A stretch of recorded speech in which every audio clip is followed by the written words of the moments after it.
Hey, thanks for joining me on my series on what to take when you go winter camping. So I'm breaking this up in a couple different categories. Now the first one was all about your bed system, your sleep system, because I think that your camping experience should probably start with the end of your day versus the vice versa, right? It should start with the end of your day, not end with the end of your day. There we go.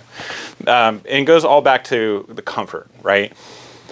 Part of that has to do with organization. So the next thing, logically to me anyways, is thinking about, well, how am I going to take all my stuff? Whether I'm camping in the summer, where it's nice and bright and don't have any rain, or the spring where it is raining, or in my case, of purpose of making these videos, cold weather camping. Now, most people are not going to go cold weather camping. I get that, and if that's not you, that's perfectly fine. But listen to this video because it still has nuggets of usefulness that will help you be prepared and just have a better experience. All right, now, everybody has their own favorite bag to take. I'm not going to promote one particular bag. In fact, the bag that I'm using, turns out they don't make it anymore. So, I mean, you can find it on eBay or whatever, but the important thing is find a bag that you are comfortable taking, that holds all of your stuff. Now, the problem is if people try to get too large of a bag and they feel like, I got all this space, I can take everything into it. And that's a danger, right? Now, even if you're not an ultralight backpacker or camper, you want to try to narrow down the gear that you are actually going to use because it just makes things easier to find, right? Where you dial everything down in on what you actually use. Take a couple things that are extra that aren't necessary. That's perfectly fine. Or a couple redundancies, but you don't want like a ton of redundancies because that's ridiculous, right?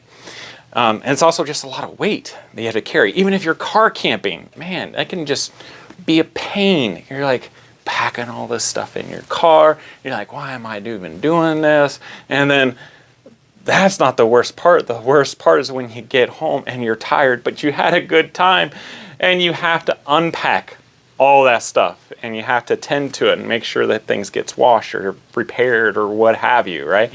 That's the worst part right there. So make sure whenever you get a pack that you try to dial it down to the size of what you really need. And don't feel like you have to fill it up 100% all the way, right? So what I'm going to try to do, and it's going to be very difficult because it is cold weather camping. And in cold weather camping, you take more than what you do with warm weather, which means some of the redundancies that I usually take for my warm weather, I actually need to leave at home or rely on someone else, which is the beauty of the scout system or group camping system, honestly, right? Because if you have a patrol, not everybody needs to take one of everything, right? Only one person needs to bring something and they have to take it with them, right? So using that mentality, I'm able to hopefully do without a bunch of stuff because there will be group equipment that I don't have to worry about in my personal space. I can just use the group equipment, right? So I've got this Ozark Trail pack. Now, like I said, they don't really make this anymore, I don't think, but I got this last year and I really love it. So here are some things for you to think about when you are looking for a pack. First of all, do you have straps that you are able to compress inside? Even in the 1920s, 1930s with the yucca system, those packs had D-rings on the side so you can cinch it all together. You don't have a bunch of jostling, so when you put it on your back, it stays tight to your back, not uncomfortably so, right? That way you're not having a bunch of stuff moving about and throwing you off balance and things. So this pack actually does have a couple straps to tighten things down, whether it be the top to cinch up the top or to even attach a bedroll if you really wanted to. It's not really what it's meant for. And it also has a bunch of other little pockets and doodads for organization, which is helpful, especially in my system because I'm using the Haven tent as my sleep system, right? So I have a very limited amount of space, and inside the Haven tent there's lots of pockets. But again, organization, especially in a tight quarters, is very important. So think about that, but you don't want so many pockets that it becomes confusing. So there's that as well. You want pockets, but you don't want so many pockets where it becomes like, which pocket did I put that in? And you should always practice putting things in, taking things out, and putting them in after you dial it in, like where it's comfortable and where the weight settles and everything. put them back in that exact way every single time. That way, mentally, you know exactly where you put it. So there's another truth nugget. So that's really nice for a pack. Now this pack also has another feature, and since we were cold weather camping, it's nice, not necessary, because you can waterproof your pack, spray it with some stuff, or you can get a trash bag. You know, a trash bag works just as well. I used to do that all the time as a kid. But this pack has a cover already with it. So when it is wet or snowing, I can throw this over top of it and all my stuff stays dry. That's a really nice feature. And it's all stuffed right back here in the bottom. Like I said, this is an Ozark trail. This isn't ultralight. It's not super expensive. When I bought it, I think it was $40. I'm sure Ozark Trail makes something similar now. I've had it for a year, so there is a hole in it that I'm kind of disappointed that's in there now, but oh well. All right, so you've got that. You've got your water bottle holders. One thing I don't like about this one is they're a little too shallow. I wish they were taller so that the water doesn't tip out. But this is a 3-compartment backpack, okay? And when you think about your compartments, think about what you want to get to fastest for whatever reason, and what you may not need to get to right away. So the thing that's on the very, very back, it's the smallest bag, right? And it has a couple little pockets. So these are for your small incidentals, like your keys. You're going to throw that in there. A lighter, you're going to throw that in there. Your compass, throw that. Maybe your wallet, something like that, right? These are for your very small incidentals that you need to get to rather quickly. Your matches. Now, I said lighter earlier. When you're cold weather camping, if you are going to take a butane lighter, make sure that you carry that butane lighter inside of your coat, close to your skin, because when butane gets cold, it doesn't want to turn into gas. It's very difficult to do that. So it needs to be warmed up, right? An alternative is to use a Zippo, a lighter fuel lighter, because that doesn't necessarily evaporate as fast as it evaporates, but it doesn't have the issues of lighting, all right? And then you have your good old matches. In cold weather camping, matches can be your very best friend. But with cold weather camping, because of the seasonality and everything, we tend to have more wind in cold weather versus the summer months, because we don't have the trees and the bushes and the briars and everything else that's blocking a lot of that wind. So have multiple sources of ignition, right? And try to think about what conditions do those ignition elements work best in. All right, yeah, there you go. Okay, so there's another nugget that wasn't even intended. So anyhow, you got your bag. Sorry, you have your incidentals not closest to your back, but it's the easiest to get to, right? Because it's small. Most packs have something like that, especially these type of packs, but most packs have even just a small pouch that you can put those type of incidentals in, like a first aid kit. So if you have a first aid kit, which this is about the right size for a very basic first aid kit. Again, I'm group camping, so there are other things that I don't have in here that's in our group first aid kit. But depending on how survival-ish you want to get, you want to add more things to it than just this. I mean, this has my glasses repair kit, has a very small flashlight, has tweezers, has some Band-Aids and ointments, has body powder, has a glass cleaning kit, because, you know, if it gets muddy or something, I need to clean my glasses. Has a mirror, and I think that's pretty much it, at least the important parts, right? So, oh, and some medicines, you know, Advil, Modium, you know, stuff to do with your stomach, things like that. So that's in my first aid kit, which this is a container in itself, right? We're talking about how to group your things, and this is going to be a completely separate thing as well, but I put it in here because there's a lot of stuff that goes inside this one container, and I add to it, replace things to it, but I never really take anything out of it. This is a pretty stable kit. So you can put that towards your front, which is what I tend to do because it's right there. If it doesn't go there, it should go in your next bag, or maybe you have a large frame pack or internal frame pack, and you have a pouch on the side. So that would be a good place for your first aid kit. Either way, you want it, again, be readily accessible. So either I put that in the front or I put this in the next pouch, depends on what I'm taking. And this large area is for my clothing, for my sleeping elements, things like that, all right?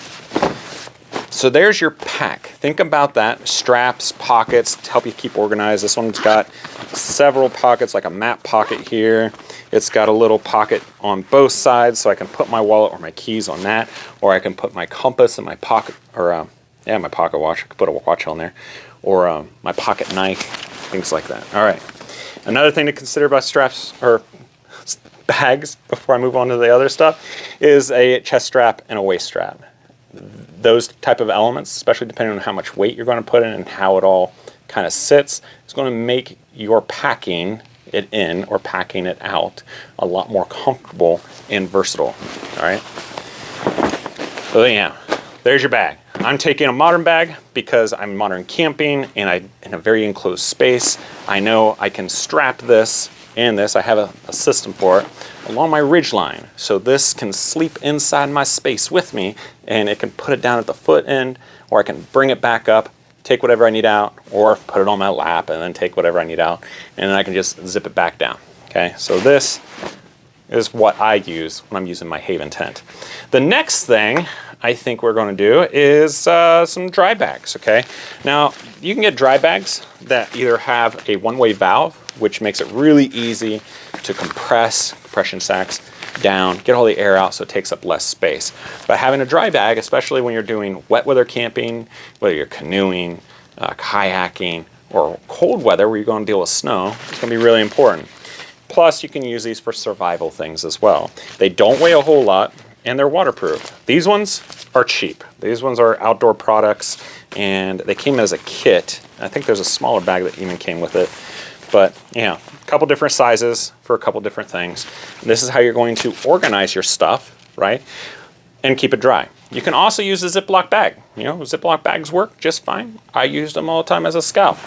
This one I've had since I was a scout, and look how big it is, because I was going to Northern Tier. And this held pretty much all of my clothing and did a great job. But this is a Coggins dry sack that I've had since the early 2000s. And it's beefy, it's nothing fancy, but it works amazingly well. Heavier duty than the other ones. Last, and some of you might make fun of me, my wife always does, but having something like this, a little fanny pack, can go a long ways of having incidentals that you want to get to rather quickly, or you know, it's a bag for like a small day hike. We're not talking like really big day hike, right? But something small. Having a fanny pack like this, or a butt pack, works really well for keeping yourself organized, that can add onto your pack. And since we're doing cold weather camping, I know space again is going to be pretty limited, especially in my own little space, because I'm going to have extra layers of clothing. So I know that the things that I may put in my secondary bag here, I might be able to put most of it in something like this and either attach it to my bag or wear it around my waist, right? So again, get yourself some little fanny pack. I've used this thing all the time on vacation. I'm a dad, right? You know, I rock the fanny pack. When I go squirrel hunting, when I just do small itty bitty little hikes with my family and put all my incidentals in there, and it works really well. So there you go. Think about your bags and how you're going to store things to take with you, and how are you going to keep all your other stuff dry and safe, okay? So you have to pre-plan it. You have to figure out, well, how am I going to do this, where I'm going to group things, and the next part can kind of help you. So this is backwards thinking, forward thinking. It depends on how you want to look at it. I'm a teacher. We always do backwards planning. That's what we do. So I tend to be drawn to this way. Work my way from the beginning, like my sleep system. Then, okay, my bags. Okay, I need to identify what I'm going to use. Even if I don't have the dry sacks, I'm going to at least go to the store and buy a box of gallon Ziploc bags. That way I can use that to keep things organized, right? And then from there, I start filling it out. And then I organize it into kits, which we talked about before. The 3 main kits that I think everybody should have. Well, we're going to dive into that again a little bit differently because we're talking about cold weather. So there you go. If you like this video, please click like. That way other people find it. You'll be helping them out, but also you'll be helping out the channel. We really appreciate it. If you check out the description box below, there's lots of links on there. You know, various affiliate links to things that may interest you, that may be useful. Helps the channel if you choose to buy from it, but if nothing else, you know, shop around. I always urge people to find something that works well for you, especially for your budget, right? So you can find lots of different butt packs that will fit your needs and your budget. You don't necessarily have to buy this one. Same thing with the dry sacks. And like I said, I don't even think Walmart sells the Ozark Trail, and I'm not an affiliate for Ozark Trail, but I really like it. It works really well. If you would be interested in learning, collaborating, and sharing with a bunch of outdoor enthusiasts, especially traditional outdoor enthusiasts, right? Then check out the Camp Crafters Guild. You can go to www.honorableoutfitters.com/join the guild. Join us and try it out. And we'd love to see you around the campfire and discuss some things. And you learn from you as well. We really would. And so we got the Press and Mess Kit that we're still working on, right? I'm going to keep plugging this until I get 500, right? But if you are interested in getting a Press and Mess Kit, then we need 500 people who are fairly committed to the project. And in the description box below, it has all the information, including the article, the historical article that I wrote about. And at the end of this video, you'll see at the corner, there'll be the Press and Mess Kit video there for you to check out if you haven't already watched it. But it is a really cool piece of kit. I'm taking it with me when I do my cold weather camping. And I know the world will be a better place if we had this kit back again. So hopefully you join us. Now, if you'd like to watch the video about the Press and Mess Kit, then check it out here. If you'd like to see videos about camp crafting, like my playlist, then check out the playlist right here. Hope you guys have a wonderful week. Give your kids, your family, your loved ones a kiss and hug, and I'll see you guys next time. Take care.